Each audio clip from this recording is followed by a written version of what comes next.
politicians in the person of Madam Edith Walla, who is the national president of CPP party and also the leader of the Cameroon Nuboso movement.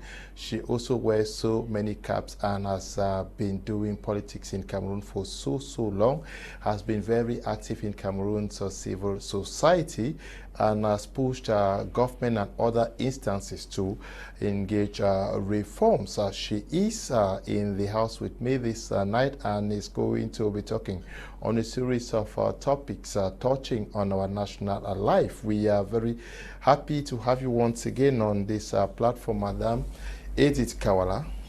Thank you very much, Mr. Kum. It's a pleasure to be here at my prime, always.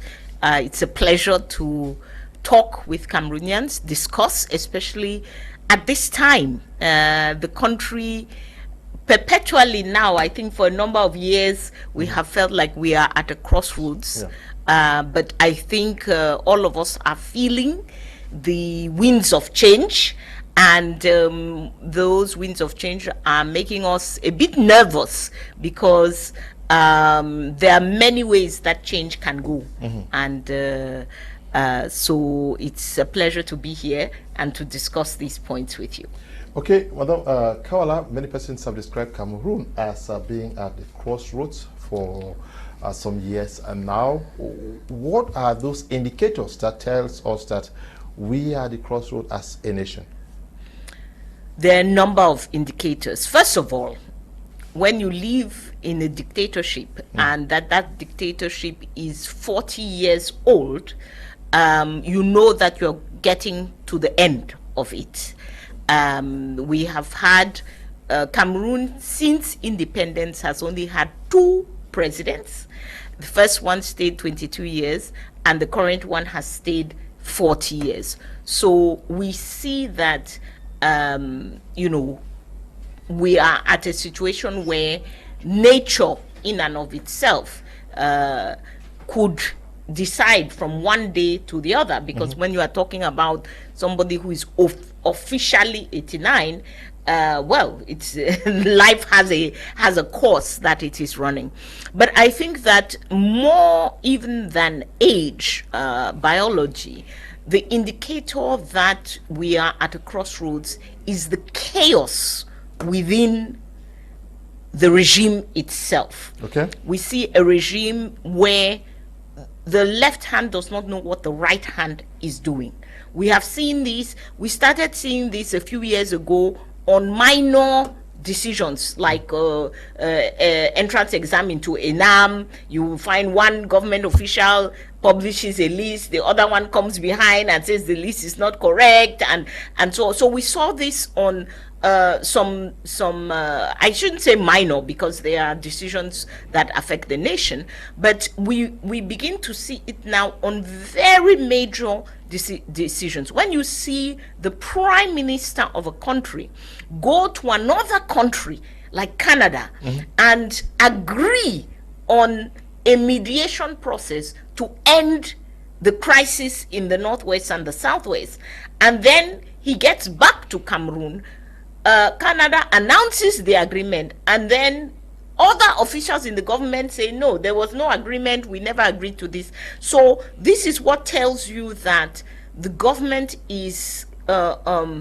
the regime is nearing its end, because it no longer has any cohesion. Yeah, but it no longer has any coherence.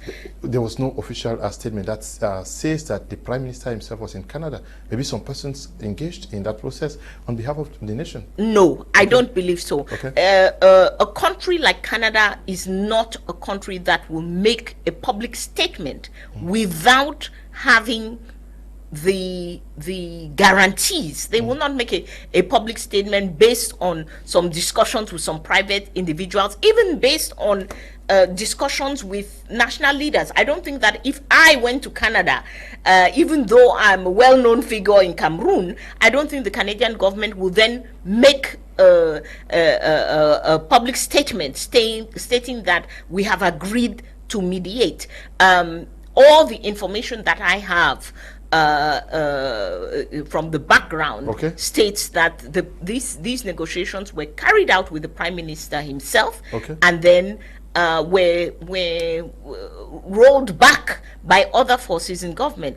I think the third example I want to give is the example that most concerns you all as journalists. Your colleague, Martinez Zogo, was killed by what is agreed upon today as some individuals in government privatized the secret service of Cameroon. It's an incredible thing, but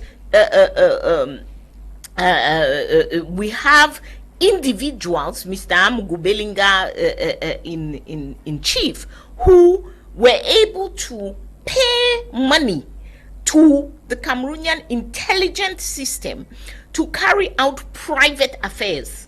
The private affairs, they were spying on other countries, spying on neighboring countries. These are still speculations. For private. No, these are things. No, these elements are elements which Mr. Amugu Belinga's lawyer put into the public space. His lawyer put this into the public space. So we see that, you know, the government no longer is holding together. There is no longer cohesion. This is an element of crossroads. Final point is the conflict all over Cameroon. We are definitely at a crossroads. We are at a crossroads where we have to ask ourselves, will Cameroon exist tomorrow? We have the extreme north, which has been under fire, under conflict since 2009 or so. We have the Adamawa, which is under attack from bands in the Central African Republic. We have the north. Somebody was kidnapped in the north yesterday.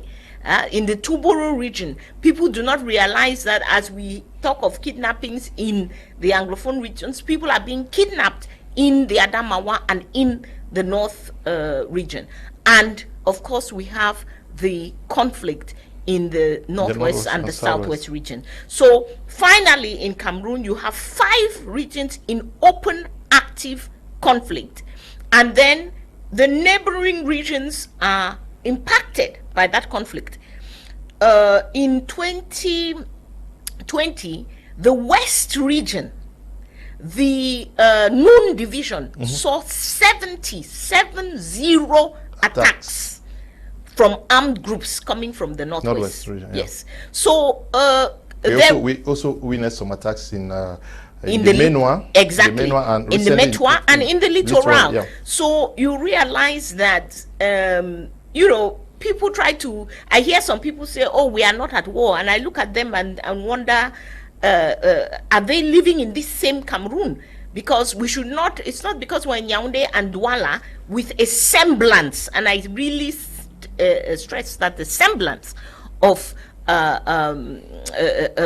there is not open conflict, that we can imagine that the country is okay. We are at a real crossroads. We are at the real crossroads. You see, we can feel from what is happening that the wind of change is looming. Crossroads, wind of change. What are also those indicators that tell us that we are moving towards the end of an era?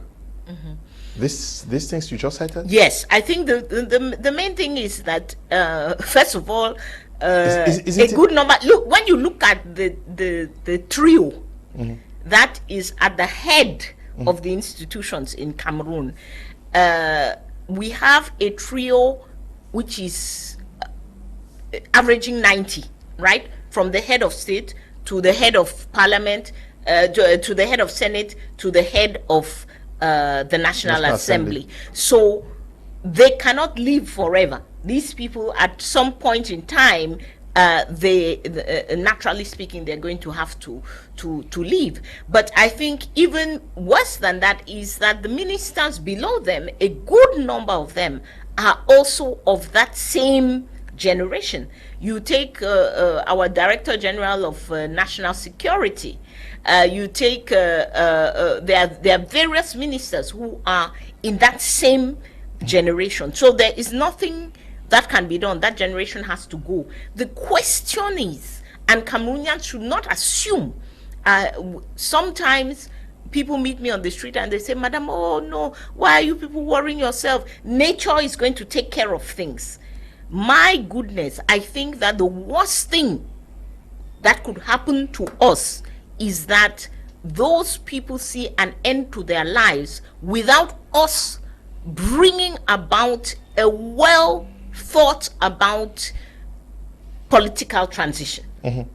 Because if those people pass away when we have not yet built the rapport de force by the Cameroonian people, so that we can enter the conversation about change, then the chances are that we will see a younger, fresher, more dynamic Biya coming to power. And I want to say this, a lot of people, I hear a lot of noise about Frank Biya, and people are worried, oh my goodness, is it going to be a dynasty? Is it going to be... I want people to be conscious of something. Today, if Mr. Biya passes away and we, the people, we have not built up our power, our ability to influence what is going to happen next, it will be one of Mr. Biya's sons, his biological son, his political son, his spiritual son, all of the people who are next in line, from the Ndiongutes to the Ferdinand Gongo to the Motazes, these are all Biya sons.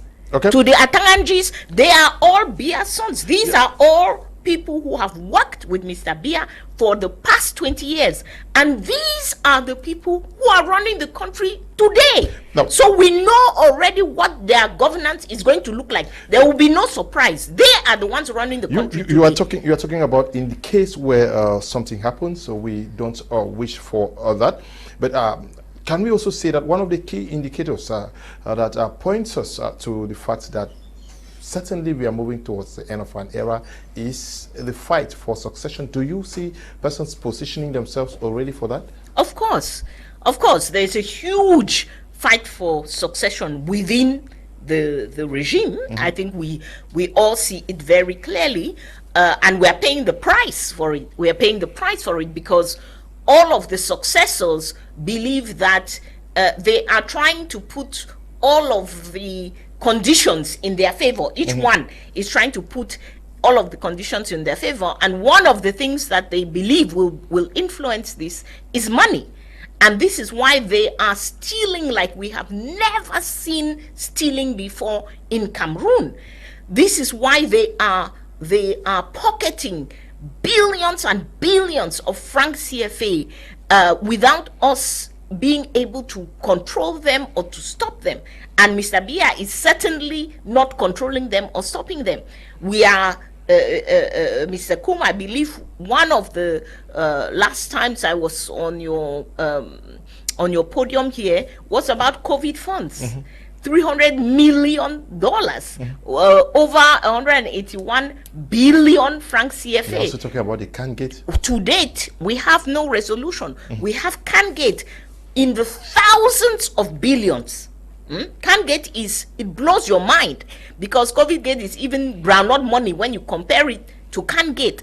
In the thousands of billions, we have not had any resolution of that till today. We have the situation of Glencore. Imagine that the Americans sit and say, people stole your money. Other countries went there and associated themselves and became co-complainants and are on the way to getting their money back. DRC, just near us here, whom we have a tendency to think is so corrupt and so on, they constituted themselves as co-complainants against Glencore with the United States, and they are getting their money back. Cameroon, despite the fact that the US openly said these people were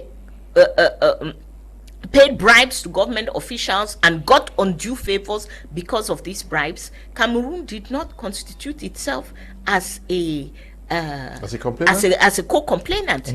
now we have had, with the Martinez Zogo affair, the budget line 64, 95, and so on. We are talking about billions and billions of fake public contracts. Fake public contracts. There's no, that one is already evident, because we have seen the public contracts that were paid, but that were never registered as public contracts, and where no work was ever executed. Mr. Amugubelinga's companies got billions and billions and billions in contracts. Okay. So we are, of course, we see the fight. These people, each one of them is amassing as much money as they can. I think, Mr. Kum, what is amusing is that, to me, they seem to fear the after beer more than us, because this mad rush for money means that they are afraid, and Cameroonians should understand that they are afraid. Okay, greetings to you in the studio, especially to the Iron Lady, Madame Kawala. She speaks the truth without fear nor favor. In fact, she's a true patriot. This is Louis writing from Yaoundé. They call him alias Young Money. Madame Ka, you have been on the political scene in Cameroon for decades now, and you have militated with the Social Democratic Front. Now you are national president of the CPP. You are objective appraisal of the prevailing democratic atmosphere. Are we making strides, or we are regressing? We are regressing. Okay. There's no question about it. I joined politics officially in 2007. Okay. When I joined the SDF. In 2007, we did not have many problems to hold meetings as the SDF. Our meetings were not banned. We had a challenge with the population that had given up on politics in 2007. But the kind of banning of meetings, the kind of repression that we have seen in the last decade, and which continues to increase. You mentioned earlier in my introduction, as Cameroon People's Party, we are a member of the platform Stand Up for Cameroon. Stand Up for Cameroon, yes. Yeah. We are a member of the platform Stand Up for Cameroon. Yes. And the things we see today, 5 of our members of Stand Up for Cameroon were arrested in 2020 and did 16 to 18 months in jail for no reason. Mr. Kum, we went as Stand Up for Cameroon. We saw the governor of the Littoral. We saw the attorney general of the Littoral. We saw the head of the Gendarmerie Legion. None of them could say why these young men had been arrested. They went all the way through the court process. In the end, after 18 months of the lives of young people in jail, there was nothing in the file. And in that process, while we were following up, you saw the members of CRM being arrested. You saw other organizations being arrested. So we are moving backwards. That is for the political actors. For the ordinary citizen in the Northwest, the Southwest, and the extreme North, things have gotten so bad, because for you can just be walking along the street and anybody who is with the armed forces decides that you are a member of an armed group, and without any proof. We have so many young kids in our database in Stand Up for Cameroon. We have over 3,000 names of young people from the Northwest and Southwest regions who are right now, as we speak, in prison without having done anything at all. This was not something 10 years ago that we saw. So the human rights situation in Cameroon has deteriorated really, really badly. Yeah, what would account for this? Because you say in 2007 things were relatively better under the same regime. Yes. In place. Yes. What would account for what is happening now that things are getting more tougher for political parties to express themselves? I think it is, no, well, first of all, I don't want to give the impression that things were good in 2007. Okay. Yeah, Cameroon has always been a dictatorship, but they have gotten worse. You are right. Okay. Relatively speaking, it is worse. And I think it has to do with this regime seeing the end of itself. Okay. They are afraid of everything. Any little spark that they feel will ignite a dynamic within the population. They are afraid of it. And so everything, their tendency is to, they bring out a tank to kill a fly.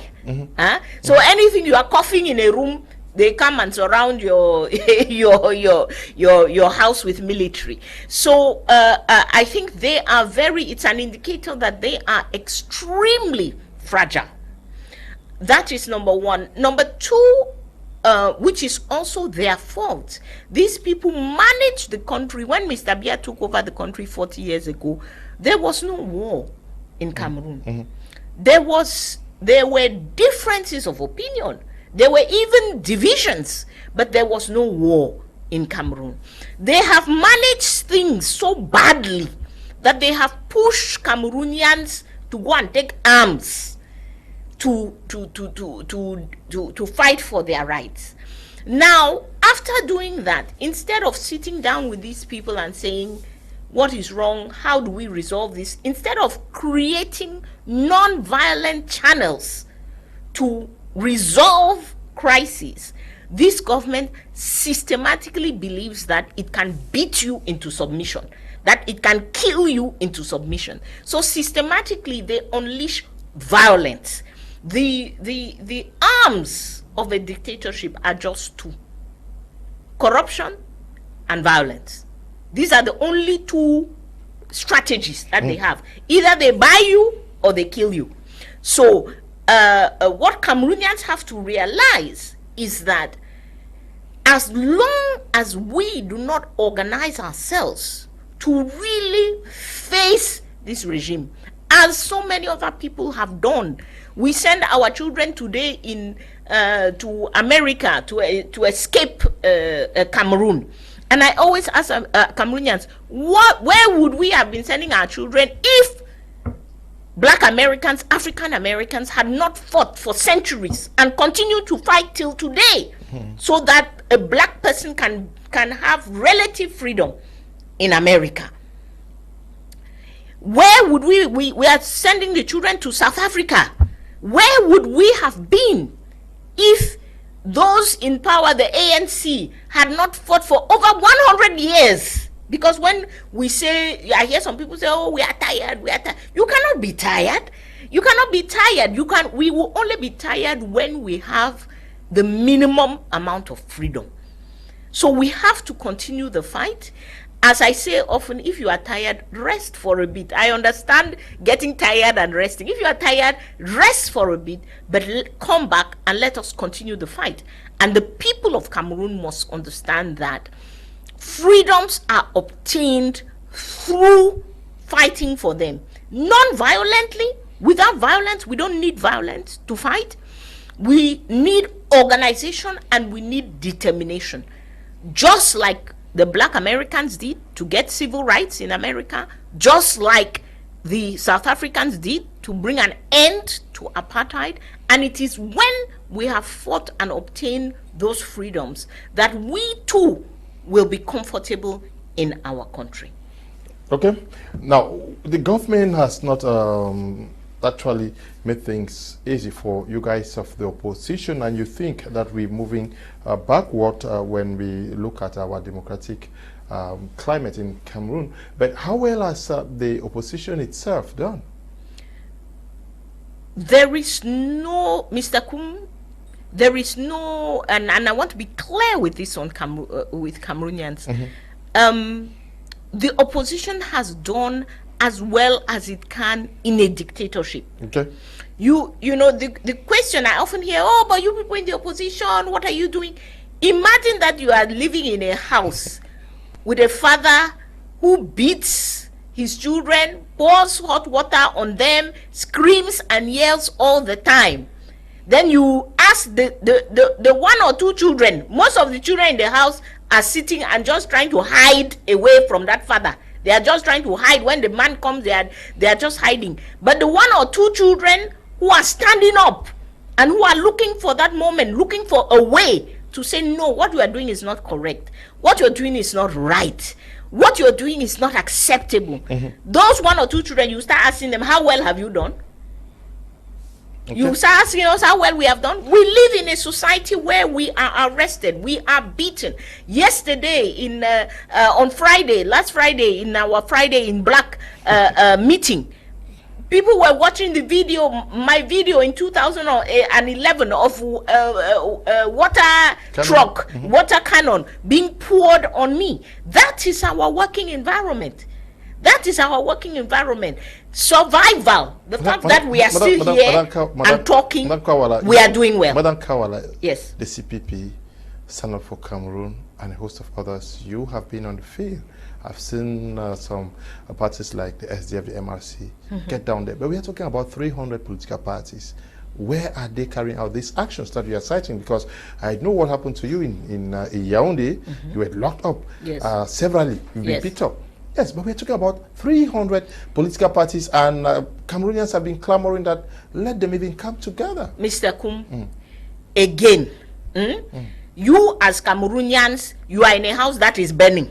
The house is burning.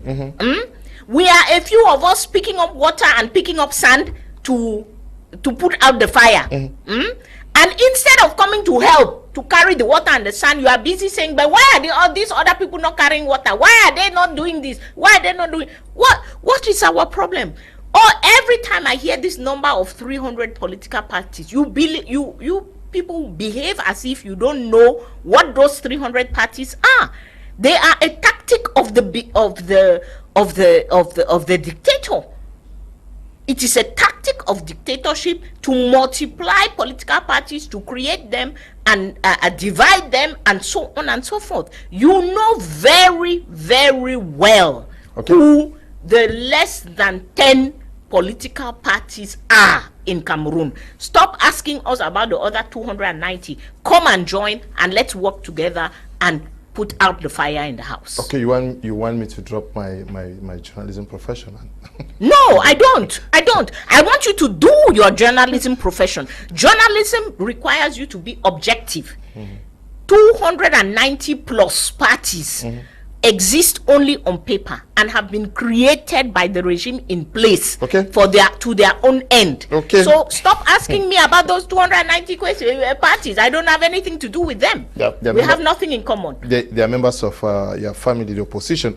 Good evening, Mr. Leo, and to our great panelists in our topic of discussion. For me, grievances thus persist because the deep roots of the Anglophone crisis lie in Cameroon's outstanding democratic deficits. Any political strategy to stabilize the country's conflict affected regions must account for these deficits and include tactics to address them. Denzi is writing from the United Arab Emirates. Good evening, Mr. Kum. Ask Madam Ka the position of Frank Biya in the protocol of the country. We saw him sitting on the front line with ministers during the 20th of May and during the reception at the Unity Palace. I'm not sure Madam Kawala works at the presidency here. Hi, Mr. Liu. Good evening to all the entire Prime Media crew. Maurice Andosa from Tombel. Ms. Kawala, our revolution can never be recognized by international body because we just have of house countries trying to gain our independence. It's only within us that we can have a concrete solution. The earlier we go for negotiations, the better for those. Okay, Mr. Liu, frankly speaking, Ambazonia can never recognize by the international body. Okay, that's not what we are discussing. This one says, the truth remains that Cameroon's problems are highly spiritual. More grace to you, Madam Edith. Keep on exposing those in power. Apostle writing there. Good evening to you all in the studio. Thanks for having our icon today on the show. The way out of our challenge is prayer and fasting for the nation. Janet is writing from Kumba. Greetings, Mr. Kum. Tell Madam Ka that Mandela that we are with her. Tabot is writing from Kumba. Good evening, Mr. Liu. I want to thank Madam for that powerful words. We need people like her to change this country. Rogan, writing from Yaoundé. Madam Ka, so many persons, anytime you come on this platform across the nation, they admire what you're doing. How do we, are they also muzzled like some of you to mobilize because you have made so many calls? Why don't we see this move? Anytime a politician is here, I receive thousands of messages saying we are behind you, we are behind you. What is happening? Is it also spiritual? No, I don't think. While I want to address this question of spiritual, because I hear that argument a lot, and of course, anything going on around in the world which is fundamentally wrong, injustice, and violence and so on, we can attribute to spirituality. But I believe that whatever is your faith, whatever you believe in, when you want to eat, you don't sit in the house and pray and fast for food to come and meet you. When you want to pass an exam, you don't sit in the house and pray and fast for your and hope that the exam will be miraculously passed. You pray, you fast if you want to, and you do the work. You do the work so that you can eat. You do the work so that you can pass your exam. You do the work at your job site so that you can do the... Why is it that when it comes to politics, people believe that they can sit and pray and fast and a miracle will happen? No, it's not the way that it works. You pray and you fast and then you join a movement. You join a movement, you carry out work, you mobilize. You mentioned that we have carried out actions in this country which you can qualify as miraculous, because we have marched in the heart of Yaoundé and come out without one single person being arrested. We have marched in the heart of Yaoundé and been arrested. We have marched here in Douala. So but the point is, as you say, so far those marches are insufficient. We are too few marching. So our work, the work that we do every day, which comes back to the question that where are all these other 300 political parties? No. It's not the political parties. What we are marching for is not politics. Okay. Let's make a distinction between citizenship and politics. Okay. Right now in Cameroon, there is no politics going on, none whatsoever, because politics is about me having a political program and going out to convince Cameroonians about my political program and convince them to vote for me. There is nothing like an election in Cameroon today, so there's nothing like politics. So what we are doing in Cameroon is called citizenship. Okay. That is, we are in a fight for our fundamental basic rights. The right to our political opinion, the right to assembly, to meet, the right to vote in a proper election where votes are counted as they should be, and so on and so forth. When we are talking about citizenship and fundamental human rights, it is not political parties who fight for that. It is citizens of the country who fight for that. So today in Cameroon, it is not about political parties, it is about you as a citizen. Because when I've just said, in the southwest and northwest, when the army comes and enters a village, they entered a Mato again a couple of weeks ago and picks up 90 people, are they political parties that they are picking up? Is it political parties who are sitting in Kondengi and sitting now in New Bell? When we have villages being burnt and so on and so forth, is it political parties? No. So today where we are is not a question of political parties. Okay. It is a question of citizens of a country, and that country, those citizens deciding the direction in which they want to go. If Cameroonians don't decide this, if we don't stand up and decide this once and for all for ourselves, we will never even get a chance to do the politics that you are talking about. Okay, we will never have that opportunity, but a new generation may come up, Madam Ka, which may change the dynamics. We are hoping that the program moves on smoothly, and to note that our guest for tonight's edition of Prime is Madam Edith Walla, the National President of the CPP party, and also the head of the movement called Stand Up for Cameroon, and also Cameroon Oboso. I don't know, Cameroon Oboso and Stand Up for Cameroon are the same or no, different? They are not the same. Okay. Cameroon Oboso is an NGO, it's an association Okay. that fights for citizens' rights. Okay. Stand Up for Cameroon is a platform. We are not alone in Stand Up for Cameroon. Yeah. We have about 18 organizations in Stand Up for Cameroon. We have 2 other political parties, the UPC Manidem, that you know, MP3, and we have a variety of associations that are civil society organizations that are part of Stand Up for Cameroon, and we have individuals. Any individual can join Stand Up for Cameroon. And this, Mr. Kum, is our appeal, because as you mentioned, you may not like to do politics, which is fine. Not in any country, it is only a very small minority of people who do politics.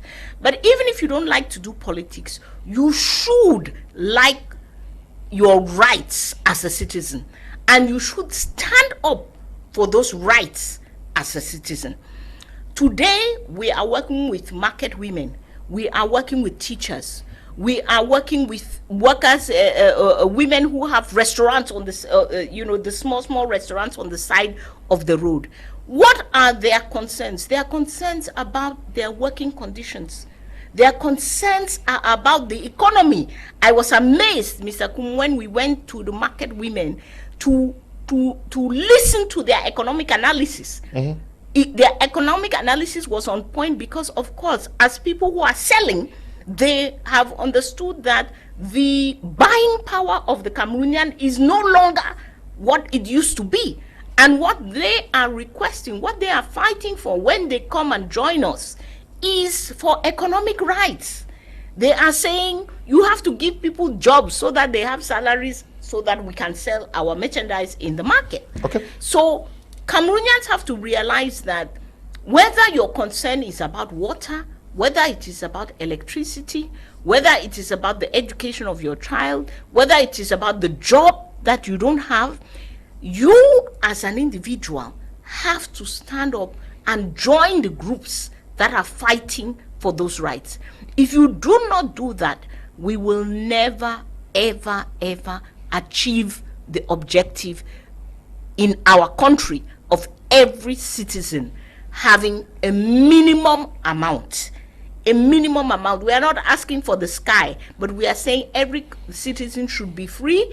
Every citizen should have access to justice. We should not arrest people just because they are walking down the street. We should be able to have an economy where some people are not stealing all of the money and going, while we have millions of children who don't have jobs. This is what we are fighting for at this stage. We are not yet doing politics. Okay, we are not yet doing politics. So many persons are writing. I will take a few of those messages, and then we continue with the program. I don't know whether I can address Frank Bia. We are coming to that. Okay. Good evening, Mr. Liu, and a special one to Madam Ka. Madam Ka, is so good to have you on board today. This is writing from Kumba. Good evening, Mr. Liu. I love your program. Madam Edith is real crusader. People like I will not want to call names, should come out and speak the truth rather than go to the parliament and enrich themselves. Kevin, writing from Edith now in West Coast. Good evening, yes. In Edith now. Nice to hear that Edith now is watching us. Good evening, Mr. Liu. Please tell Madam that I wish to join her Black Friday program. How can I do that? Okay. Madam Ka, can I give your number to them? Yes, they can. We will. But don't request for the number now, please. Because yes, I know you guys who just flood my phone with it. After the program, just make a request on WhatsApp. Yes. When at 9 o'clock, those who need her number, write to me and I'll share the numbers with you. Good evening to you on board. I love your courage, madam. Good evening, Mr. Kuma. I concur with madam on the platform today that the multiplication of political parties is a strategy, divide and rule. We should stop being spectators of who complain, Mister. Let's each do our own little effort in our respective professions, communities, etc. And in the way we will work towards the better Cameroon. Samuel is writing from Boya. In Cameroon, we have parties whose names only appear during elections. Okay. The SDF existing. Okay. Sakum is Madam Edith, not also a splitter. She left a bigger party and created a smaller one. Okay. Good evening, Mr. Liu, and to all the CRM crew. A good job you are doing, Madam Kawala. For APC to be able to win the elections in Nigeria, Tinubu had to spearhead a coalition of 3 mainstream oppositions to form the APC, and in many other countries. Why is it difficult for Cameroon's opposition parties finding it difficult to come together? Don't you think that this coalition may encourage more Cameroonians to join politics? Good to you all in the studio. Please, Madam Ka, what is your agenda for 2025? I'm in Douala. I wish to be part of your agenda. Bishop is writing from Douala. Good evening, Mr. Liu, and to all the crew. Okay, a good job you are doing. Okay, greetings, Mr. Kum. I like your discussion tonight, and more grace to the Iron Lady in the house for her courage and frankness. Prophet Kari is writing from Tinyere. Good evening, Mr. Liu, and to our mother for coming up again to refresh the old brains who think they will emerge Frank Biya as presidential in exchange to maintain their positions. Believe me, they will get their shock, like our mother rightly said. Maxelu writing from Bomaka. Good evening, Mr. Kum. I concur with Madam on the platform today that the multiplication of political parties is a ploy. Okay. Good evening, Mr. Kum and the viewers. We thank God for giving us Madam Edith. Please tell her to come to Kumba, for we are ready to join her in her political drive. Mr. Ekabe Elias, delegate in Kumba. Good evening, Mr. Liu and the great lady in the house. I just want to congratulate Mama. You are a great woman. Let Cameroon rally behind you and vote you in power. May God bless you. Nsangong Franklin is watching from Boya. But let's look at the standard of living of Cameroonians today. Okay, we've just been told that we are going to take a short break to continue right after.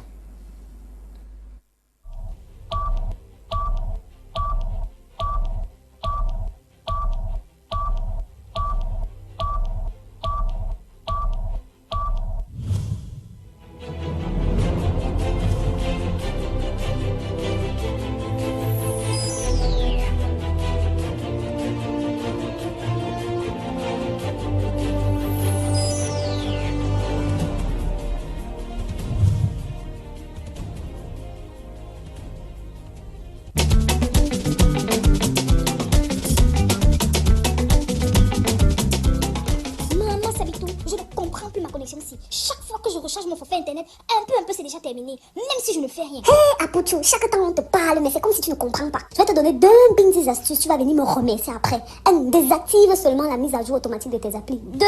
Limite les applications en arrière-plan, sinon tes mégas vont sauf que continuer à disparaître. N'est-ce pas? J'ai-moi dit la faire si. Limiter ou supprimer les données en arrière-plan. Allez dans Paramètres, Généraux, Préférences réseau, mettre à jour automatiquement les applications. Sélectionner Ne pas mettre à jour automatiquement les applications. Désactiver la mise à jour automatique des applications. Ouvrir Play Store, Paramètres, Préférences réseau, mettre à jour automatiquement les applications. Ne pas mettre à jour automatiquement les applications.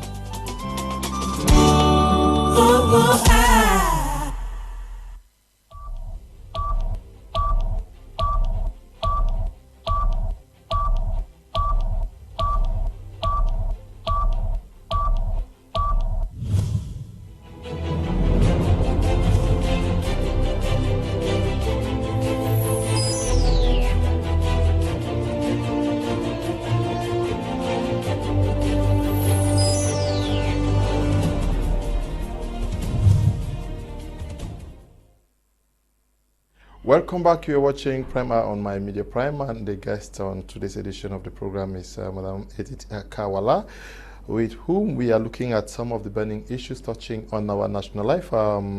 Standards of living of Cameroonians keeps increasing, and anyway, not the standard is increasing. Yes, standard is dropping. Yes, cost is of living keeps increasing. Yes. You worried what is the observation that the CPP has of what Cameroonians are living today? Thank God you said you constantly are with the women who are in the markets, who they themselves are giving you clear information on the disturbing possibility or capacity, financial capacity for Cameroonians to be able to afford what they sell in markets. In markets, yes. Well, Mr. Kum, there are we are suffering today. You know, when they say prevention is better than cure, it is not a light. It's not a light statement. For most things in life, prevention is better than cure. That is why normally you and I would like to eat healthy food, keep our bodies healthy, we'll do some exercise, try to keep in shape and so on, because when a virus comes, we don't have control over the external virus which is coming. So you want your body to be as healthy as possible, so that when that virus comes, your body has all the energy to fight back. Unfortunately for us, we are being governed by a set of people who, for decades today, they have been allowing the Cameroonian economic infrastructure to die. They have, every day they come, they make speeches, they are going to do this reform, they are going to do that reform. In the end, they do not do it. So a country, I am old. I was telling you today that I'm quite old, but I'm old enough to remember the Cameroon of the 70s. I'm old enough to remember the Cameroon of the 80s, which was a country that was doing well, economically speaking. Was a country that was doing rather well, economically speaking. When I went to school in America in the 1980s, nobody at that time dreamt that they would remain in America. For what? We had a beautiful, flourishing country. We went to study and to come back to our country. That is to tell you the state of the country at the time. So, unfortunately, they have run down all of the economic I can say structure and infrastructure, economic infrastructure, because economic infrastructure is roads, it is electricity, it is water. These are all the things that allow you to build an economy. They ran that down. They have not created any economic possibility. So companies, you create a company in Cameroon, the tax person is coming the next day, they are giving you some tax bill that you do not understand. It is companies that create wealth in countries. It is companies that create jobs. So if you kill companies, you kill the economy. Okay, the private sector is weak. This is what they have been doing for decades. Now, when the virus came, the external virus, so we have had two terrible shocks in less than 3 years, all over the world. One was the COVID pandemic, which put the economy, completely down. And number two was the Russian invasion of Ukraine, which I think all of us learned. We did not realize how important those two countries were to the world economy, and especially to food, to the production of food.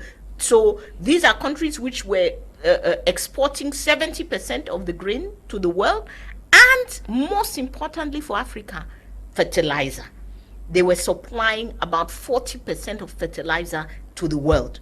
So these factors made our economy, which was already weak, now broke it down completely. And instead of our government to see how do we build back up the economy? How do we accompany citizens to try to shore up this economy? They came up with how to fill their own pockets, and we saw the finance law of 2023. So we saw a law that took up the price of fuel. When you take up the price of fuel in a country, you take up the price of everything.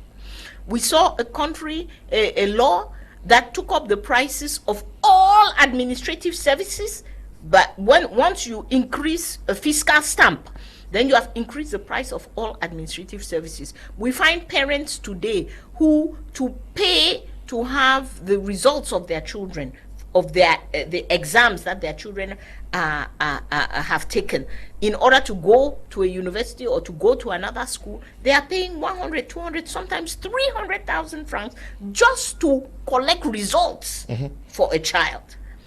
And in all of this, during this period, people have lost jobs. They have lost employment. They have lost. So we find ourselves today in a situation where prices have gone up on the market due to these external factors, and income is less than what it used to be before.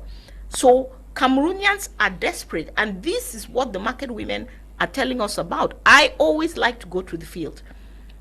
Of course, I can, study something from the figures that are being produced, from the reports that are being produced, but I always think it is important to go to the field and speak to the people who are facing the situation so that you really understand. And the market women are telling us, they said, Madam, people used to come and we bargain. And after you bargain for some time, you come to an agreement. Sometimes as a market woman you gain, sometimes you lose, but you bargain. They said today you can talk from morning to evening. The person does not have the money in their pocket. You can bargain as you like, they don't have the money. They tell you the little they have. And so the women say we are ending up selling continuously at a loss. And on top of that, in these markets they are being taxed. On the road to bring the goods from where they are produced to the market, they are being taxed on the road. So the Cameroonians are really, really suffering today. Now I'm talking there about Yaoundé and Walla. In the crisis regions, it is catastrophic. But how are consumers surviving? Because the prices keep skyrocketing, going up. Yes, but we also have heard very little from the persons that are expected to speak on behalf of the consumers. And how, according to you, should the government react to help meet these growing price hikes? One, Mr. Kum, the thing that you do as a government, the first thing that you do when the economy is in trouble, when you are in this situation as we are, the first thing you are supposed to do as government is tighten your own belt, reduce government spending. As we are talking about Cameroonian suffering, I think you saw on 20th May the number of cars that cost the cheapest one there is costing 90 million, 100 million, 127 million. They were there in traffic jam. So government is buying car upon car upon car upon car. Government is not reducing spending in any way, shape or form. The government was supposed to have reduced its spending in order to give leeway for funds to the ordinary citizen. You reduce your spending as government so that you instead reduce taxes at a time like this. You instead give more subventions to ordinary citizens. You should be helping small companies at this time. As I went to Côte d'Ivoire the other day, I was surprised to see how small businesses are being assisted. To see how government paid last year at the end of the year, because of the tough times, an additional bonus month of salary to help Ivorians make it through. So you see other governments taking other kinds of measures. During COVID, so many African countries, for 2-3 months, people were, all light bills and water bills were suspended. We never had that in Cameroon. Our own government continues to steal, put it into the pockets of individuals, and then ask us as Cameroonians to foot the bill. And the only question, Mr. Kun, the only question is for Cameroonians is how long? How long do you want to continue to do that? Yes, when you are denouncing this, Madam Kawala, where are the trade unions, consumer trade union leaders? We have heard very little from them. Are they also very helpless? They are not helpless. We live, I will say this phrase maybe 100 times before I leave this program. We live in a dictatorship. What dictatorship does, I told you, is violence and corruption.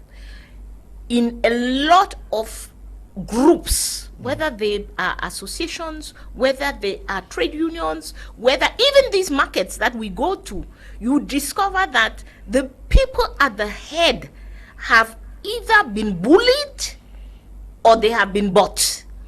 So either the government goes and threatens you and tells you, oh, do you want your children to go to school? Or do you want to remain in this function? Or do you want to? And you see people cowering and they no longer speak. Or when they raise their voices, when you see a group raises its voice to say, we have 1, 2, 3, 4 demands, they call the leader behind. You know, this is a government that doesn't, that is why we believe at Stand Up for Cameroon that the only thing to be done with this government is to get rid of them. There's nothing to be done with them because they have had 1,000,001 opportunities to solve problems, and over and over and over again they have proven they are not interested. They are not interested in solving any problem of any nature whatsoever. Okay, good evening, Mr. Kuhlman, viewer. We thank God for giving us this lady to talk truth to authority. Good evening, Mr. Liu and Mama Edith Kawala. Dr. Esther Bisson is writing from Kumba. Good evening, Mr. Liu and the crew on board. I'm happy to be one of your fans for today after a long while. Actually, your program for today is mind-blowing, especially with your eloquent guest, Madam Kawala. Please, can your guest open up more on what she's up to at this precise trying moments of our country? Thanks for your attention. Metro Summer Collins is writing from Kumba. I think many persons are wanting to know what you plan to do, especially as they look forward to 2025. Good evening, Mr. Liu and the crew. Maka, keep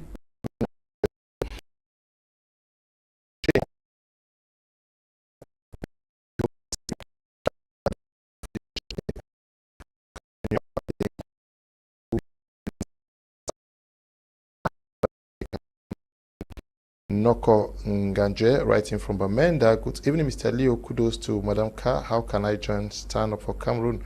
I'm writing from Yaoundé. Good evening, Mr. Leo and the great lady in the house. I'm interested to join Stand Up for Cameroon. Just write a request for his number, for her number at the end of the program. So many persons are already asking. Just write to me after 9 o'clock. I'll share a number with you. Good evening, Mr. Liu and Mark Kawala. My name is Brandon in prison. Is either we build up a new foundation of Cameroon now or face the consequences in the future. Stand up for Anglophones too.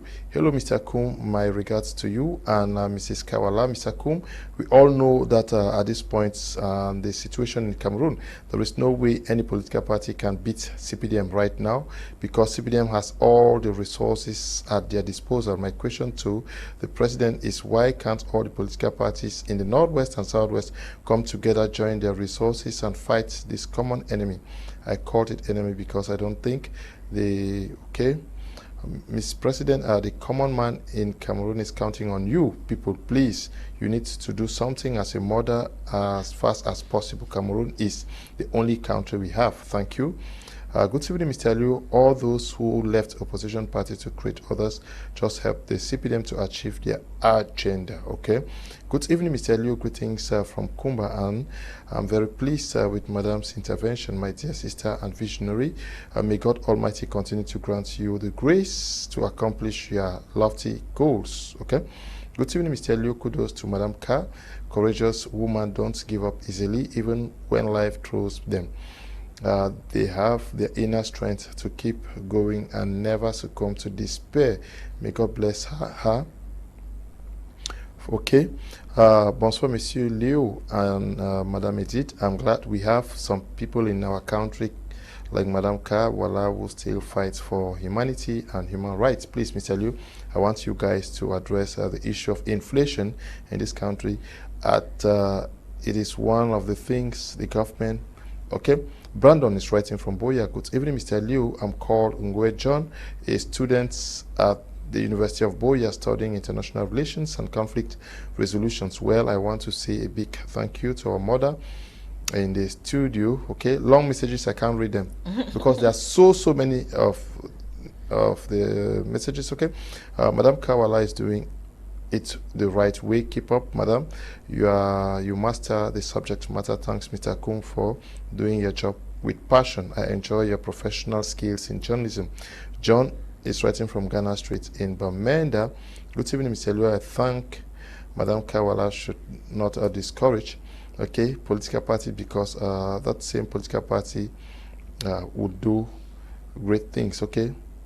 Good evening, Mr. Liu and Madam Kawala. She's really a great nation builder. More grace to her elbows. Ignatius is writing from Limbe. Yes, many persons are wanting to know the plans of the CPP, especially of Madam Kawala, that almost everybody is calling our mother, our mother, our mother. You're really the mother. Yes, thank you very, very much to everybody who is writing in. Thank you. Please keep writing, and as Mr. Leo has said, you will have the contact information for all of you who want to join. I hope you really want to join and that you are ready for action, because Cameroonians tell me all the time, I want to join, I want to join, I want to join, but then when you are called for action, we don't see you. So we are very, very happy, and we really need everybody who wants to join. You will have the contact information at the end of the program so that you can contact us. We are everywhere. Stand Up for Cameroon is in Douala, we are in Yaoundé, we are in Kumba, we are in Bamenda, we are in all over the country. We are in the north. So wherever you are going to be able to join Stand Up for Cameroon. Now 2025, I want to say this to Cameroonians. You mentioned my political career earlier. I joined politics in 2007 and went for my first elections in 2007. I won those elections. I was a municipal councillor here in Douala 1. I went for my second elections, but I was shocked during those elections at the degree of fraud, at the degree of disorganization that took place during those elections. I went in, and at that time I said, okay, the problem is the local level. Maybe things were not so well organized there. And anyway, being a municipal councillor, because I was a municipal councillor for over 6 years, I realized that nobody at the local level was interested in development issues, at least not my CPDM majority council. I would go with even projects the one thing that I bring to the table is a very strong international network. I was doing development projects before I ever became a politician.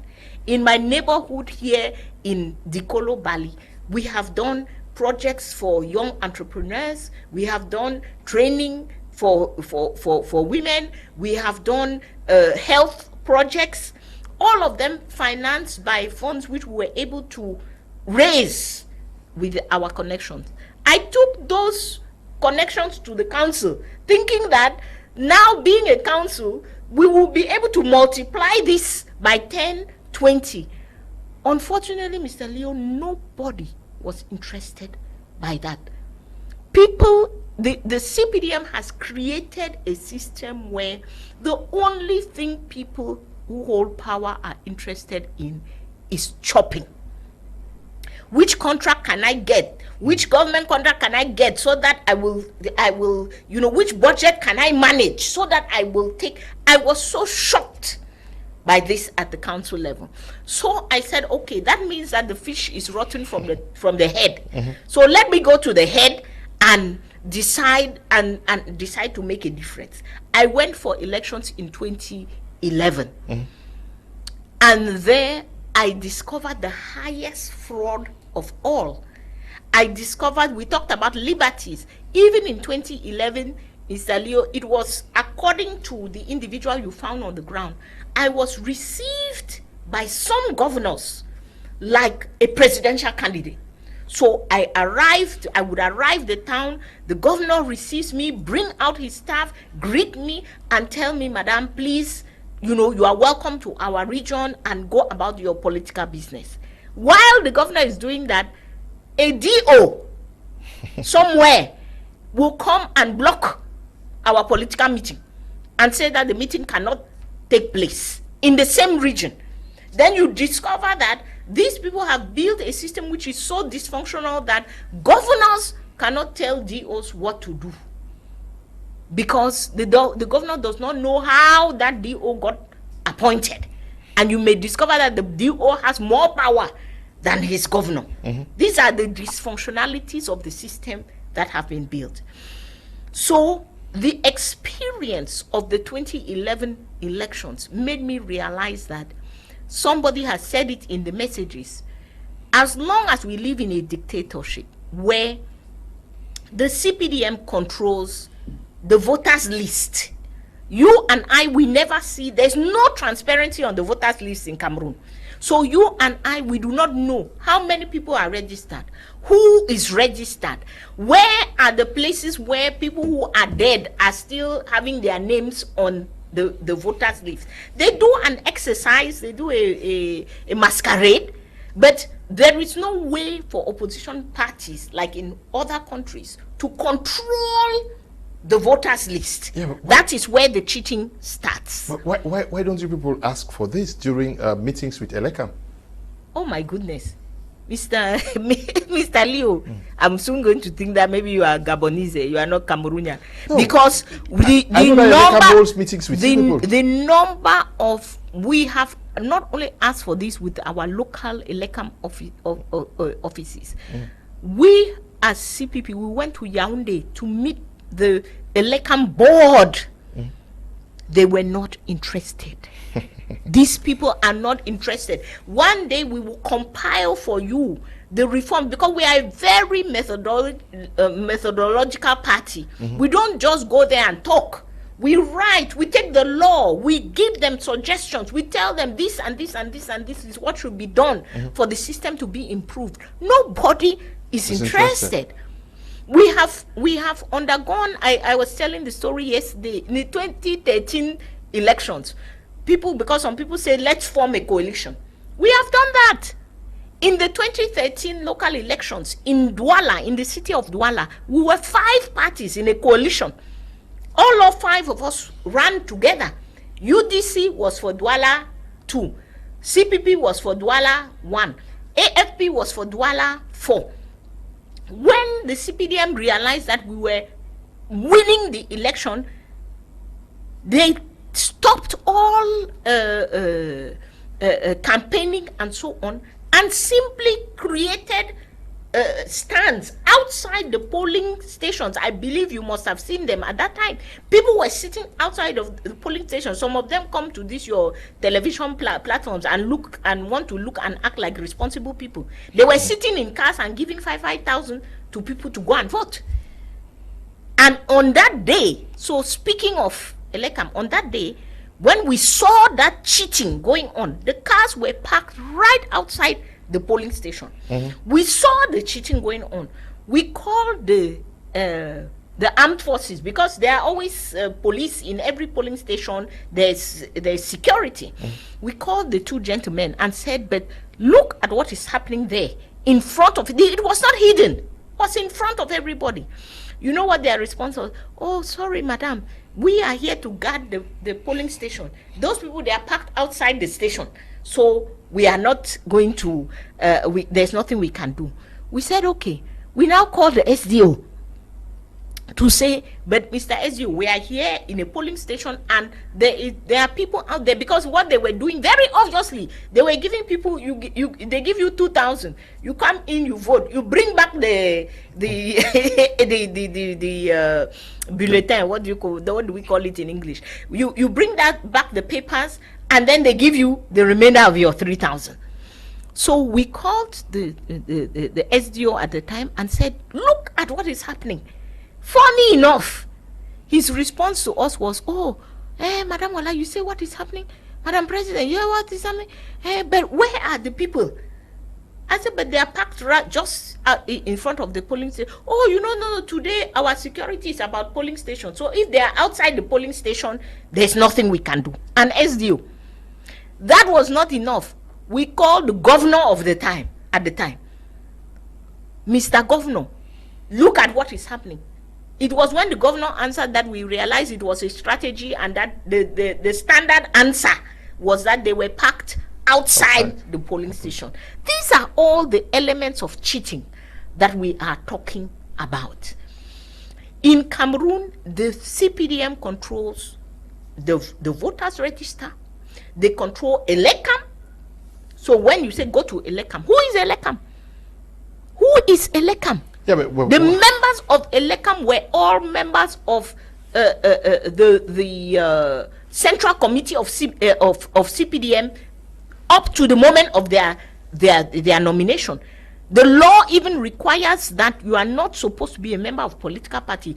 They were all the Madame Gemas, and so on. Where were they before going to Elecam? They were all members of a political party before, at the time of their nomination. They only made a formality of resigning after they have been nominated.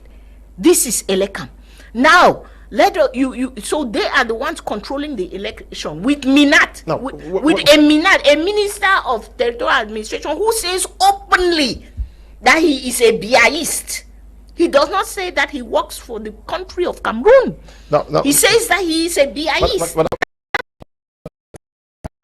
We listen to you. Are you telling Cameroonians not to believe in 2025? Because that is the concern. Many persons want to know. They want to follow you. I am telling Cameroonians that we are going for political transition. We are not going for elections. Okay. We cannot go for elections in a dictatorship. Okay, CPP is not going for 2025 elections. We are not. We did not go for 20. This is not news. Come on. Okay. You guys should be following us. We stopped going to elections in 2014. We are going for political transition. That means that those who are interested in joining Stand Up for Cameroon, they join us. We do what the Americans did, what the South Africans did, what the Tunisians did, what the Burkinabe did. When you are up against a dictatorship, you stand up without violence in your mass as a people, and you get them out. You move them from that place, because you cannot do anything as long as they are sitting there. So we need to move the government out, and then go through a political transition and rebuild the foundation of this nation. This method is unconstitutional, Madam Carr. Mr. Kum. Yes, you don't believe in taking part using the ballot box? The most unconstitutional thing is for me to be arrested for exercising my political rights. Don't talk to me about constitution. Mr. B.I. The constitution says, and as soon as he does not do that, the same constitution says the power is in the people. It is written in our constitution. So when we have delegated power, because those people, be they head of state, what do you call them, National Assembly, parliamentarian, whatever, we, the people, have delegated power to them. And when they are not doing what we put them there to do. And when they violate the law, you are talking to me about the Constitution? We have health workers on the street right now informing us that they have been working for 9 years with government without a contract. 9 years without government paying their social security. We have an outlaw government. We have an outlaw. The first person to contravene the law in Cameroon is the Biya regime. So they will not be contravening the law, then we fold our hands and sit and say, oh, we are respecting the Constitution. Now, no. At the beginning of the program, we talked about the indicators that are pointing to the fact that there is pressure for persons who want to take over power from the current president, Paul Biya. And you talked about the possibility of his sons taking over if something is not done. Yes. But there is also this mounting call from across the regions of Cameroon for the son, Frank Biya, to take over power. How does CPP consider or read that? Through which constitution now? Should he take over power? I don't know. maybe to be endorsed by a political party in 2020. I think no. Number one is that if Frank Biya wants to run as a candidate of a political party in Cameroon, it is his right. He is a citizen of Cameroon. Okay. He has a right. He has a right to do that. You cannot stop him.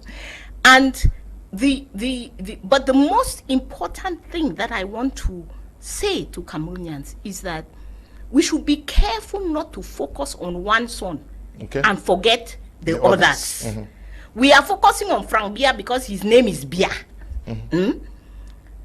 Everybody today who is in the succession line, all the people who are stealing money and putting in their pockets and trying to accumulate as much as possible so that they will succeed Biya, all of them are Biya's sons. And we have seen how they rule. These are the people running the country today. We don't need to wait for Biya to die. Biya is not running the country on a day-to-day basis today. His sons are already running the country. So let them not distract us with Frank Biya because his name is Biya. People are panicking. Oh, Biya, Biya, Biya. So is Ngongo not Biya's son? Is John Gute not Biya's son? Is Motaze not Biya's son? Is Atanganji not Biya's son? All of those people are Biya's sons. And none of them is good for us, including Frank Biya. None of them is where I want to see my country going in the future. So let us as Cameroonians focus on the essential. The essential thing is that we must get rid of a system. When we say get rid of a system, it's not Paul Biya. It is the entire system that must go to enable us to rebuild this nation from the ground up. If we do not do that, we cannot solve any Anglophone crisis. Okay. The CPP, I want people to go to the CPP political manifesto of 2011. 2011. How many? 5 years before there was any crisis in Cameroon. And in our manifesto is the need for a national dialogue to resolve the Anglophone problem. Okay. In 2011. Yes, let's look at the Anglophone problem. Are you very satisfied with what has happened so far? Do we still call what is happening now an Anglophone problem or an Ambazonian problem? And how do we sort things out? Are you in talks with the separatists themselves? Are you in talks with those in government? Are you in talks with the international community to understand why things are still where they are today? We will never stop fighting. People are dying. People are dying. So we can never stop fighting to bring an end to the current crisis in the Anglophone regions. Let us be clear. Okay. I in particular, and we in the CPP and in Stand Up for Cameroon, we have never been for separation and we will never be. However, we should not confuse the responsibility of this crisis. Okay. The Ambazonians are a result of the bad governance of the Biya government, not the other way around. It is because of Biya. The father and the mother of Ambazonia is Mr. Biya.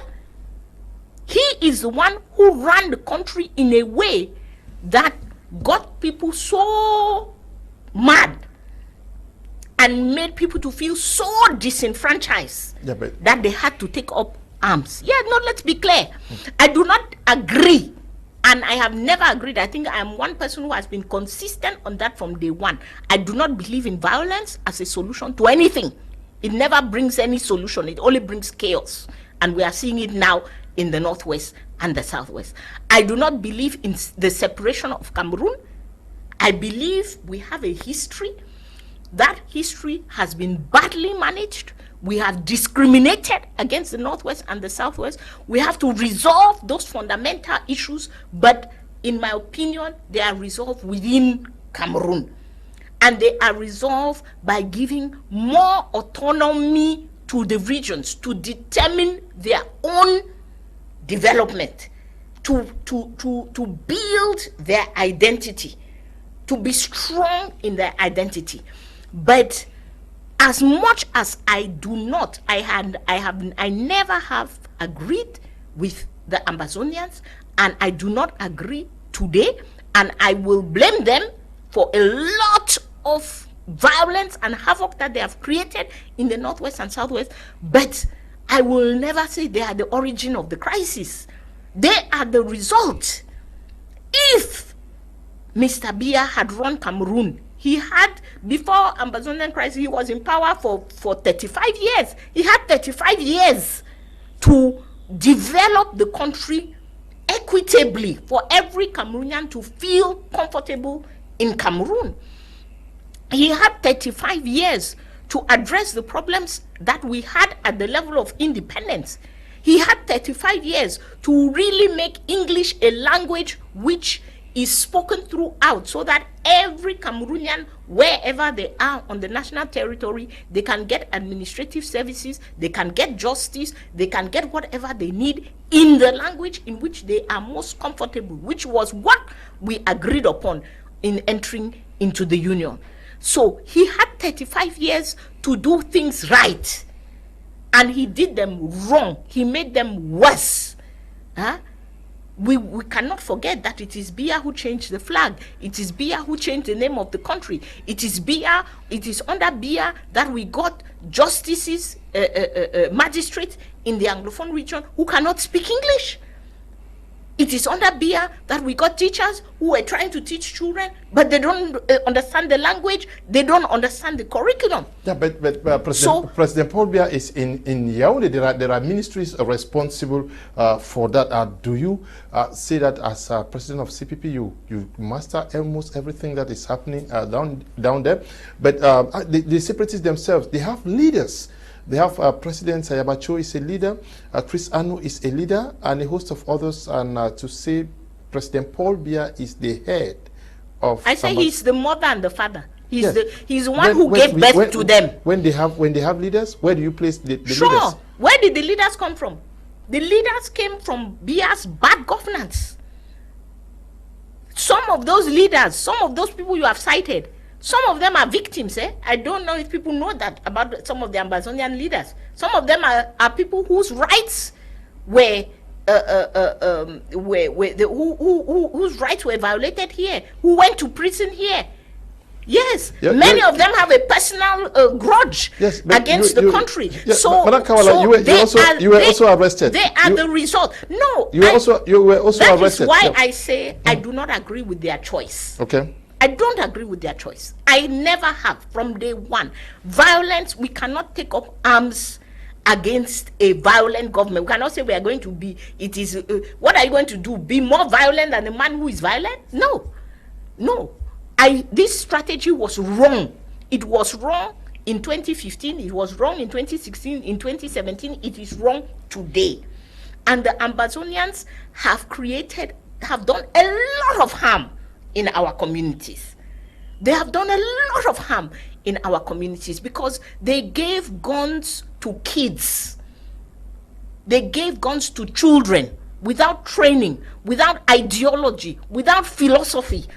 They gave guns to children, and those children have created havoc in our communities. And it will take us decades to get back to normal. But let us be clear, there is a start, there is an origin, and the origin is the Biya government. And the Biya government remains responsible till today because as a government, they have not taken one single initiative which is sincere and which addresses the depth of the problem which is before them. They have continuously made the problem worse and worse and worse and worse. Yeah, but the government will tell you, Madam Ka, that Ohada law was translated, magistrates were transferred. There was the holding of the major national dialogue that gave birth to the special status for the Northwest and Southwest regions. The putting in place of the Reconstruction Commission. A delegation was sent to the diaspora to discuss with the separatists. And are you saying that all of these were not sincere? Insincere and superficial. Okay. Insincere and superficial. The dialogue that needed to happen was between the people of Cameroon, the Anglophones of Cameroon, and their government. That dialogue never took place. I even ask my CPDM friends, because I have some friends in the CPDM, and I always ask them, at what point, if Mr. Biya cared one iota for his citizens, at what point did he call his own Anglophones, the Anglophones that he owns, because there are some that he owns, they are his personal property. The Anglophones that he owns, did he ever sit down with them and ask them that what is really happening in your regions? What is it that your people want? How do we resolve these problems? They kept doing fake things, going there, buying chiefs, buying this. No. As I say, always violent corruption. There's a real problem at hand. Sit down and talk to the people. You talk a lot with the international community. Can you also understand the degree of silence that is coming from them? We hear very little from the international community. Very little reports also coming. Described some years back as a very neglected conflict. Still. Yes. But why this loud silence from the international community? There are several elements to it. One is geopolitics. Okay. You know, contrary to what people think, countries do not have friends and they do not have enemies. They only have interests. Interests, okay. Meaning that a country can be your friend today and tomorrow they are not your friend. We see what is happening between the US and the Saudi Arabia, yeah? Saudi Arabia, even you don't, because you and Saudi Arabia are very fragile. Look at US and Europe. Yeah. US and Europe are not they are not together on every issue. On this issue, they say, okay, we stand together. On this other issue, the Europeans today are building up their army because they realize that in NATO, relying on the US, when the US has a position which is divergent from their own, they feel they are not in security. So countries only have interests. Now, the mistake, and this is where the Ambazonian leadership, they made many horrible mistakes. One of them was to think that the international community would support them. Nobody, no country on earth supports separation. None. You look at most countries, they have a group somewhere who is fighting for separation. France has the course, Spain has the Barcelona. The Barcelona, the US has Texas. There's always somebody in a country who is saying, you know, I don't feel like I want to be part of this thing. And our closest neighbor, Nigeria, has Biafra. So what a silly mistake to think that countries who themselves are fighting against secession would now come and support you as a secessionist. It doesn't make sense in the international arena. So one of the things that killed the international community was that word secession. Once you pronounce that word secession, other nations, for the most part, are not with you. That's number one. Number two was the taking up of arms.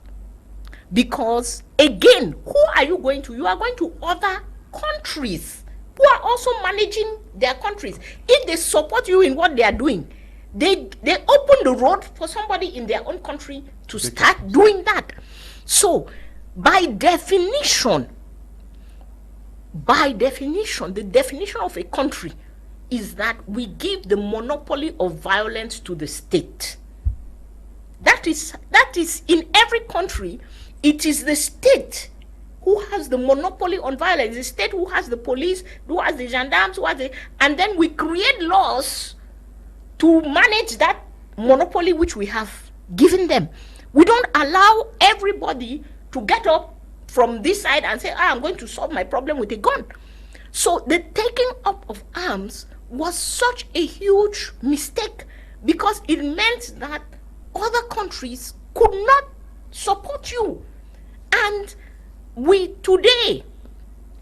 are now openly talking about the violations that were carried that have been carried out by the Amber Boys on the field, the kidnappings, the killings, the rapes, and so on. But Mr. Leo, you and I know, those of us who went to the ground from day one, those violations have been happening from day one. They didn't start today. I hear people say, oh, the thing don't turn, the thing don't be some kind, the thing don't. They were happening from day one. They were maybe fewer, but they were happening from day one. So those violations also made it difficult because people forget where it is that countries meet. Countries meet at the African Union. They meet at the United Nations. Who is at the United Nations representing Cameroon? It is the government of Cameroon who is talking to another government. So when that other government questions, and they do, and they did, many governments question Cameroon to say, but what is happening in your country? We are getting reports that this is, and many of us did that work. We did so much work to inform those other countries, to provide them with reports, to provide them with incident reports. We did all of that work. But the government of Cameroon says, you know, they are very good. Our government is very good at deflecting. We see them here every day with us. So when you ask that, what happened in Garbo? He said, yes, there's in Garbo. But did you see this other case in Babanki where those Amber Boys went and kidnapped women? Now the person asking the question is embarrassed, because also as a foreigner, they may not have all the statistics to show that government has done it 10 times while Amber has done it 1 time, and so on. So these violations that were carried out on the ground by the armed separatists also impacted. And the final point which impacted, as I said, countries have interests.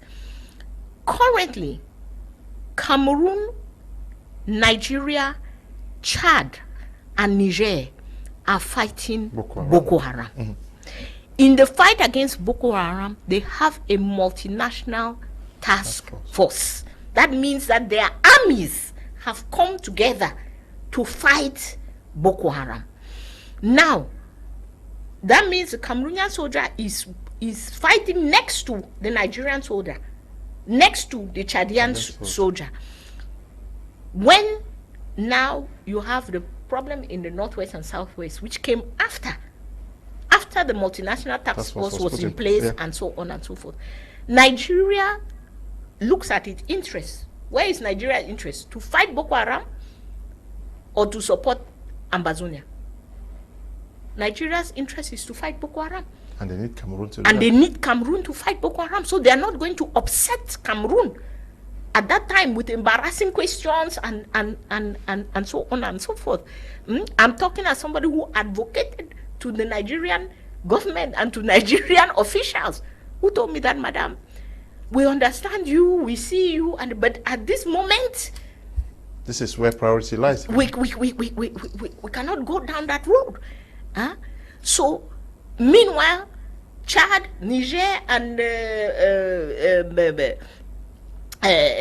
are also advocating because they want to get rid of this problem. What was the priority for the Americans in those first years? The Gulf of Guinea. They wanted the Gulf of Guinea. Their priority was Boko Haram.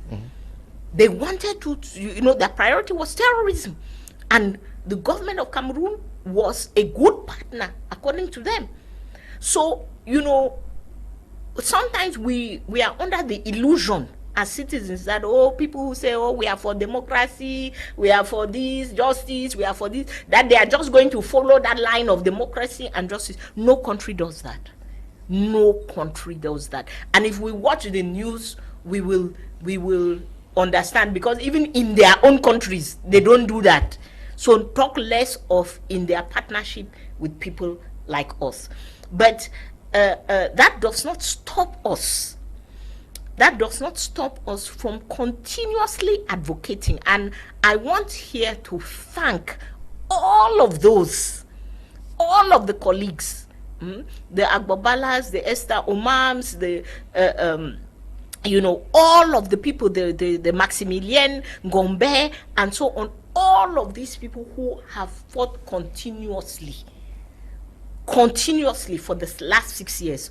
We go to Yaoundé, we advocate to the ambassadors. We go to New York, we advocate to the UN. We go to Washington, we advocate to the State Department. We advocate. We go to France.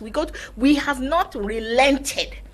Even also as we have people in the diaspora fighting to let these organizations know what is going on. Now, you have highlighted the shortcomings of the decision that was taken to take up arms. The fighting is still ongoing. People are suffering. Are you talking to them, telling them what you are saying, and where do you see the people living in the Northwest and Southwest regions in the next 2, 3, 4, 5 years? The first, for us at Stand Up for Cameroon, we go to the person responsible. Okay. The first person responsible is still government. The government, yeah. Because we believe that if government is serious about ending this crisis tomorrow, within 6 months, we will see great progress. We will not end it from one day to another, but we will see great progress on the ground. What is the roadmap that we are putting in front of government? We have told government that today we can no longer talk about dialogue with Ambazonian leaders who are in Canada or America or Belgium or wherever they are. Dialogue today needs to be bottom up, because it is in the communities where the Amboa boys are. It is in the communities where soldiers have committed atrocities. It is the communities where a neighbor's son has killed another neighbor's son.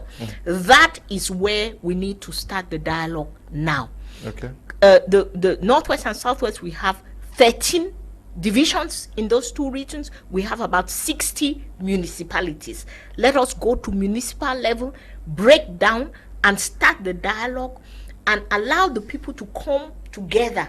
In this type of situation, you have to allow people to talk to each other, to express what has happened, and to agree amongst themselves of what is reparation, what is justice, because we cannot send all those children to jail. Many of them have committed atrocities. We cannot send all of them to jail.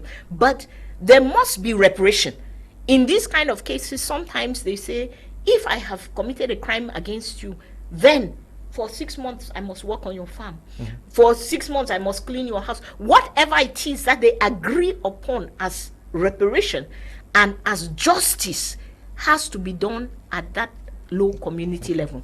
When we finish the dialogues at those levels and we cease fire, because the main thing right now for the population is to cease fire and to start putting down arms and taking arms out of the communities. We cease fire, we put a process, not this nonsense DDR that they have done, which is complete nonsense, but we have a process for putting down arms. And for communities now, because in those communities, the church is present, there are mayors present, there are some traditional rulers who are there, many women are there as mothers. So those people have to come together and heal the community. From those dialogues at the bottom level, we can begin to move to the top, to the divisional level, to say this and this and this is what the people have said at the divisional level. From the divisional level to the regional level, and then to the national level. For us, this is the way. And then alongside, when you have gotten a community to sit down, dialogue, agree on reparation and justice, and you begin that process, only then, Mr. Leo, can you begin reconstruction alongside that process. You cannot say you are reconstructing where people have not created a minimum of peace. What I am talking about is already happening in some communities. Some communities without, because I am talking about it from what can I say, a sort of a point of professional, a professional point of view, because this has been done in other countries. I just came back from the US where I was discussing with Colombians about how they came back together, how they were able to stop this kind of war. So we are learning from those societies to implement. But some communities in the Northwest and Southwest have already instinctively begun this process. Let us go there and learn from those communities who have been able to stop the guns and begin the rebuilding. Madam, so many persons say that they want to know the future of the CPP and your future. They have been asking this question. Yes. We really want Madam Kawala to tell us clearly what we should be expecting from the CPP in the nearest future. So, number one, all of these people, one, come and join us. Come and join us and be ready for non-violent action. That is number one. Fridays in black, marches, sit-in, non-violent action until we get rid of the regime, number one. Number two, we go for national dialogue and we start building Cameroon from scratch. Number three, we go for institutional reform. We have to completely transform the institutions of Cameroon. They are colonial institutions under a dictatorship. And number four, amongst those institutions we are going to reform is the electoral system. And number four, then we will hold elections. And what Madam Kawala personally, what I say to Cameroonians is, I want to be your president. I want to be the person who runs Cameroon. But I want to do so on a new foundation, on a Cameroon that where we have reset the foundation and the pillars of the country, so that we can actually build a country that serves the citizen that you are, that serves the children, that serves the women, that serves the youth, that serves the men, that is at the service of Cameroonians. That is my plan for the coming months, weeks, months, and years. 2025 is also a deadline date for us, because we believe that by that time we need to have entered transition. We need to make sure that we have gotten rid of this regime and we have already begun the process of rebuilding Cameroon. Somebody said it in the comments, time is of the essence. The country is falling apart in front of all of us. And history, what Mr. Biya has done, what the members of his regime have done, those things will not be, we know what they are, and they will go down in history for that. But history will also ask you and me, what did you do? When all this was happening, what did you do? And the question, we started this program saying we are at the crossroads. We are at the crossroads, but not only for the regime, not only for Mr. Biya, but for us as Cameroonians. We are at the crossroads. And history will tell us whether we took the right turn, like Black Americans did, like South Africans did, like so many other people have done in the history of humankind. Did we take the turn to build our country, to sacrifice maybe a little bit of ourselves, but to build our country? Or did we decide to be selfish? Did we decide to be selfish and to hide and say, oh, me, I cannot, me, I cannot, me, I cannot, and then we let the country die? This is our own crossroads as a nation. And I am calling you, we are calling you, at the level of CPP, at the level of Stand Up for Cameroon. We are already up. We are already on the road, taking the right turn. We need your power. We need your energy. We need your force so that we can take it all the way through. Okay. Good evening, Mr. Liu. Extend my regards to your panelists in the house, please. For her number, I want to join her party. Okay. For those who want the number, please just write to me now. After this program, I'll share the numbers with you. Thank you very much, Madam Ka, for coming. Thank you so much. Thank you to all out there. I want to say a special thank you to Kumba. Okay. I'm a Kumba girl, because we had a lot of people from Kumba. My mother is Bafo. I'm from Kumba town. So a special hello to Kumba. And please, please, please write and get the number so that we can come together.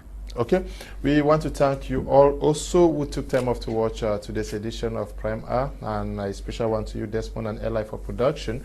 Thank you, Tabi Tambe Brian, for supervision. Stay blessed. Bye-bye.